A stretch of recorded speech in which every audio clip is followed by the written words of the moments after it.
Creating the ideal Rush set list is always a fun challenge. There are so many factors that need to be considered.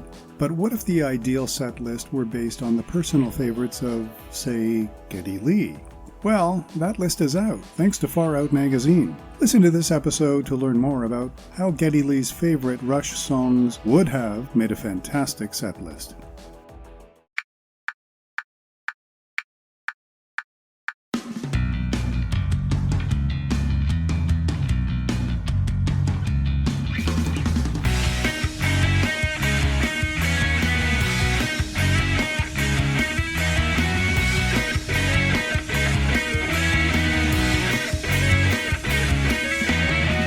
Podcast starts now.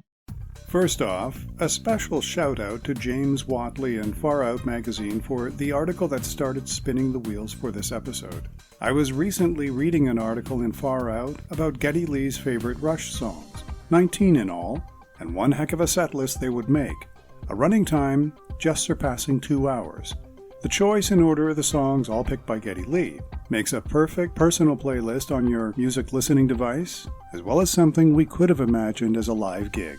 While he didn't specifically talk about these songs as a list that could have been assembled for a live gig, I think you'll agree that his favorites could make a great show. So imagine yourself as one of the concert producers, perhaps a content director. Think of a suitably sized venue, ticket price, and length of show, including an intermission, as well as a possible opening act. You've just received a list of Geddy's personal favorites, and you're not about to ignore his choices, since he probably has at least a bit of influence over the check signing process. Would you include them all? What would be your order? Should any of them receive a special treatment, say, through acoustic interpretation, added musicians, and musical accompaniment? Lights go down, band runs to the stage, and the show opens with Finding My Way. Without a pause, next up is 2112. You choose whether to use just overture and temples or the entire suite. Then, why not juxtapose another epic? Or, in this case, an exercise in self-indulgence, La Villa Strangiato. Take a slight pause, engage in some chit-chat, and move into Tom Sawyer. The rest of the list is as follows: Roll the Bones, Working Man, The Garden. I'd be tempted to break things up at this point, possibly with an intermission. Things then resume with Headlong Flight, Far Cry, and YYZ. The list continues with Animate, shifting tempo a bit with The Pass, and complementing this with Mission. The Big Money, followed by Between the Wheels, Subdivisions, and One Little Victory. The list closes off with The Spirit of Radio and Xanadu, which could have been saved for an encore.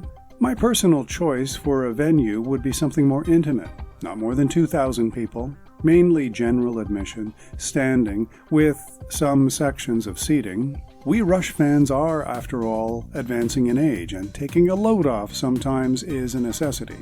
Again, these selections were simply Geddy's favorites, as conveyed in an article published this past December.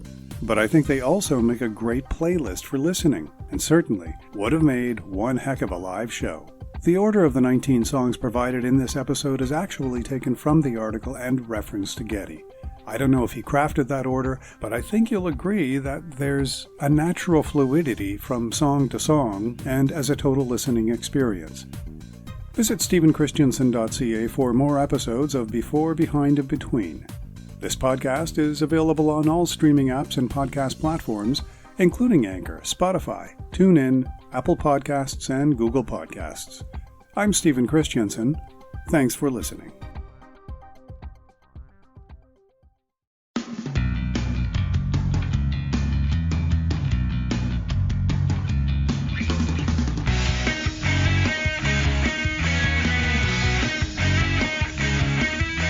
A production of Stephen Christensen.